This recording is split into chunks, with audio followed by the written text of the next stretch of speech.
Hello guys, this is Shiksha. Welcome to easy English class channel. आज इस video में मैं आपको एक्सप्लेन करने वाली हूँ यूज ऑफ कुड। कुड को हम कहाँ यूज कर सकते हैं, कुड के साथ कब हैव, बी या हैव बीन यूज होता है। आज इस वीडियो में मैं आपको ये एक्सप्लेन करने वाली हूँ। देखिए, सबसे पहले मैं आपको ये बात बता दूं कि कुड जो है वो एक मॉडल वर्ब है, एक मॉडल हेल्पिंग वर्ब, ठीक है। और कुड का यूज हम अपने डेली कॉन्वर्सेशन में भी बहुत ज्यादा करते हैं। इस वीडियो को आप पूरा देखें, स्किप ना करें। अगर आप लास्ट तक इस वीडियो को देखते हैं तो आपको कैन, कुड की, कुड बी, कुड हैव की, कुड हैव बीन की यूज की जो बारीकियां हैं कि कहाँ हम यूज कर सकते हैं, वो जो कंफ्यूजन है वो आपका खत्म हो जाएगा। तो चलिए बिना देर करते हुए हम स्टार्ट करते हैं। देखिए, सबसे पहले यहाँ पे मैंने कैन लिया है just for an example, starting के लिए। कैन क्या है? कैन का मतलब होता है कोई भी काम कर सकते हैं। एबिलिटी, आप कौन से काम में सक्षम है, समर्थ है कि मैं ये काम कर सकता हूं। कोई भी चीज आप कर सकते हो उसके लिए आप कैन यूज करोगे।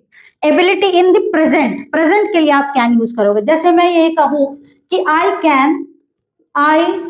कैन डांस, मैं नाच सकती हूँ, ठीक है, मैं नाच सकती हूँ। I can dance. Radhika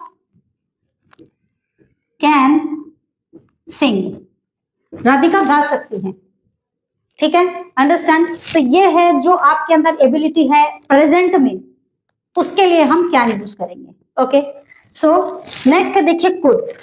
could का मतलब क्या होता है, कहां यूज कर सकते हैं हम? सका, पाया और सकता था, यानी कुड जो है वो कैन का पास्ट फॉर्म है, ठीक है। तो यहाँ पे सकता है यानी आज आपके अंदर कोई एबिलिटी है उसके लिए आप कैन यूज करोगे। और सकता था यानी कुड आप कब यूज करोगे? पास्ट में अगर आपके अंदर कोई एबिलिटी थी, आप किसी काम में सक्षम थे, वहां के लिए आप कुड का यूज करोगे। यानी मैं वहां नहीं जा सका, तुम ये काम नहीं कर पाए, या फिर मैं ये कहूं वो तुम जल्दी जा सकते थे, ठीक है। इस तरीके के जो सेंटेंस है इनके अंदर हम कुड का यूज करेंगे। ओके, कोई भी ऐसे आपके अंदर किसी तरह की कोई काम की एबिलिटी हो, कोई साक्ष्य आपके अंदर कोई किसी काम को करने में आप सक्षम हो, वहां पे आप कुड का यूज करेंगे। और कुड के साथ ऑलवेज वर्ब की फर्स्ट फॉर्म यूज होती है, ये चीज आप हमेशा याद रखिएगा, ठीक है। जैसे कि मैं कहूं, देखिए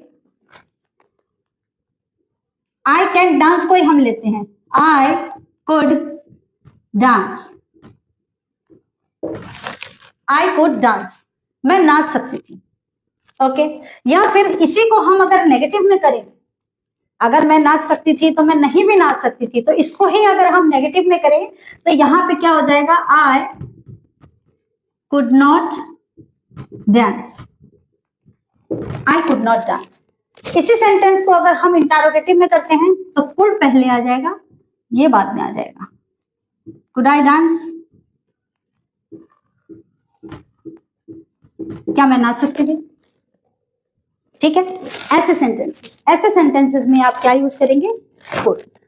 एक एग्जांपल और लेते हैं, देखिए, they could easily solve the math problems easily, way math के सवाल आसानी से हल कर सकते थे, ठीक है। और एक एग्जांपल देखिए, we can say Rajiv could play the guitar, Rajiv guitar बजा सकता था, ठीक है। तो ऐसे सेंटेंसेस के अंदर हम क्या यूज करेंगे? कुड। नेक्स्ट है, देखिए कुड हैव। अब देखिए, कुड हैव का यूज हम पास हो सकता था। देखिए, यहां पे मैंने कोई भी क्रिया का या किसी चीज का कोई जिक्र नहीं किया, मतलब कुड हैव पास हो सकता था। ऐसे सेंटेंस में अगर हम कुड हैव यूज कर सकते हैं, कुड हैव हम यूज करेंगे जैसे जिस सेंटेंस में किसी तरह की कोई क्रिया ना हो, पास हो सकता था। यानी राहुल के पास 3 लैपटॉप हो सकते थे, उस ग्लास में पानी हो सकता था, तुम्हारा फोन हो सकता था, ठीक है। तो ऐसे सेंटेंसेस जिसके अंदर हम ये कहेंगे किसी तरह की कोई क्रिया नहीं की गई हो, वहां पे हम कुड हैव का यूज करेंगे। ठीक है, जैसे फॉर एग्जाम्पल देखिए, यहाँ पे देखिए मैंने कोई यहाँ पे साइन नहीं दिया कि यहाँ पे वर्ब की फॉर्म यूज होगी या किसी तरह की कोई क्रिया होगी, यानी पास हो सकता था, ये सिर्फ कंडीशन बता रहा है। और यहाँ पे इन सेंटेंस के अंदर कोई भी क्रिया नहीं होगी, यहाँ पे हम यूज करेंगे कुड हैव। जैसे देखिए, राजीव के पास 2 लैपटॉप हो सकते थे, उस गिलास में पानी हो सकता था, सीता के पास 3 बंगले हो सकते थे। ठीक है, तो जैसे देखिए, राजीव के पास 2 लैपटॉप हो सकते थे, Rajiv could have 2 laptops, Rajiv could have 2 laptops. Okay, तुम अपना फोन खो सकते थे, you could have lost your phone, you could have lost your phone। Aditya के पास गिटार हो सकता था, Aditya could have a guitar, Aditya could have a guitar। Rajiv के पास पैसे हो सकते थे, Rajiv could have money। Okay, ऐसे देखिए, इनके अंदर किसी तरह की कोई भी क्रिया नहीं है, यहां सिर्फ स्थिति बताई गई है कि वो ये कर सकता था, उसके पास ये हो सकता था। तो ऐसे सेंटेंसेस के अंदर हम कुड हैव का यूज करेंगे। ओके, नेक्स्ट है देखिए, सकता था। कुड हैव को हम कहा यूज कर सकते हैं, सकता था। ओके, लेकिन यहां भी सकता था और यहां भी सकता था, तो यहां का डिफरेंस क्या है? देखिए, यहां पे एबिलिटी बताई जाती थी कि भाई पास्ट में क्या एबिलिटी थी, वो ये कर सकता था, राधिका डांस कर सकती थी। यहां पे सकता था मतलब इमेजिनरी सिचुएशन, अगर तुम सुबह जल्दी उठते तो तुम मंदिर जा सकते थे। ऐसे सिचुएशन, ऐसे सेंटेंसेस जहां पे हम इमेजिनरी चीज करें कि अगर तुम ये करते, अगर तुम जल्दी उठते तो तुम वहां जा सकते थे। ठीक है, तो ऐसे सेंटेंसेस के अंदर हम सकता था में कुड हैव का यूज करेंगे, और इसके साथ कुड हैव के साथ हम वर्ब की थर्ड फॉर्म यूज कर सकते हैं। देखिए, इसके एग्जांपल्स हैं, जैसे आज बारिश हो सकती थी, it could have rain today. देखिए, ED rain third form, rain verb की थर्ड फॉर्म यूज होगी।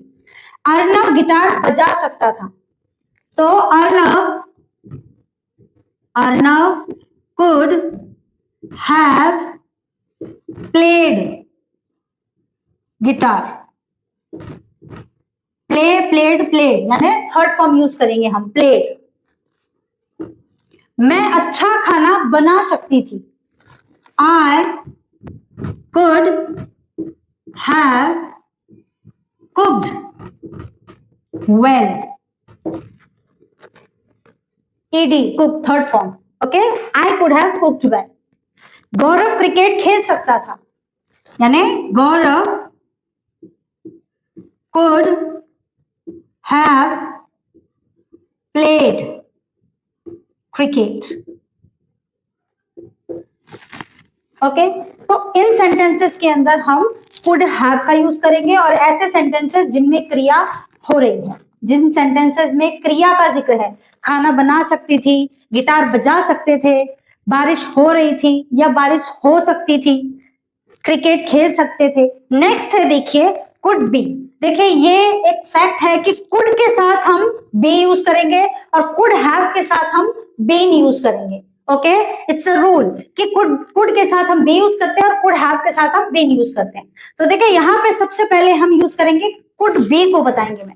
सबसे पहले मैं आपको एक्सप्लेन करूंगी could be.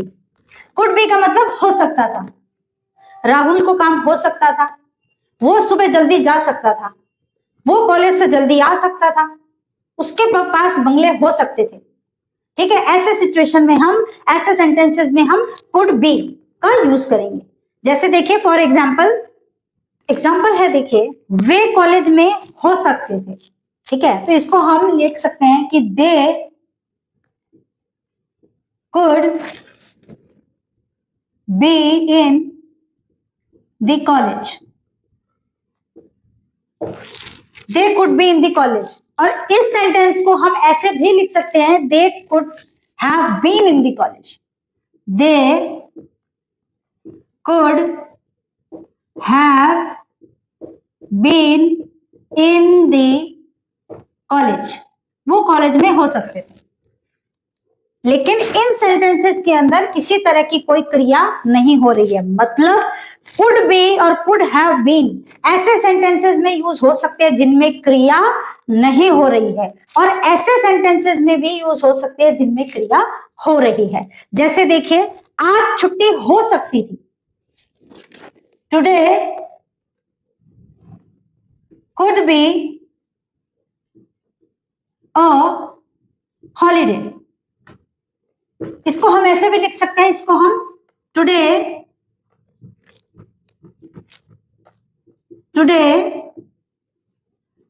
could have been a holiday with same sense। दोनों का एक ही मतलब है कि आज छुट्टी हो सकती थी। ओके, ये गलती हो सकती थी, ठीक है, तो इसको हम कैसे लिखेंगे, it could be a mistake, या फिर इसको हम ऐसे भी लिख सकते हैं, it could have been a mistake, मतलब सेम है। It could be a mistake और it could be have been a mistake, ये गलती हो सकती थी। तो ये है सेंटेंसेस, देखिए, could be और could have been, जिन सेंटेंसेस में कोई क्रिया नहीं है। अब बारी आती है नेक्स्ट, could have been, क्रिया की जा सकती है जिस सेंटेंसेस में क्रिया होती है, और इसके साथ could have been के साथ हम वर्ब की थर्ड फॉर्म लगाएंगे। देखिए एग्जांपल्स है, देखिए ये है कुछ एक एग्जांपल्स could have been को, तुम्हें पढ़ाया जा सकता था, ठीक है, तो यू, तुम्हें पढ़ाया जा सकता था, यू could have been, पढ़ाया, taught, वर्ब की third form, as taught taught। Okay, Rajiv को भेजा जा सकता था, तो इसको हम कहेंगे Rajiv could have been sent, sent है वर्ब का third form, Rajiv could have been sent। Raman को पीटा जा सकता था, यानी Raman could have been beaten, third form beaten।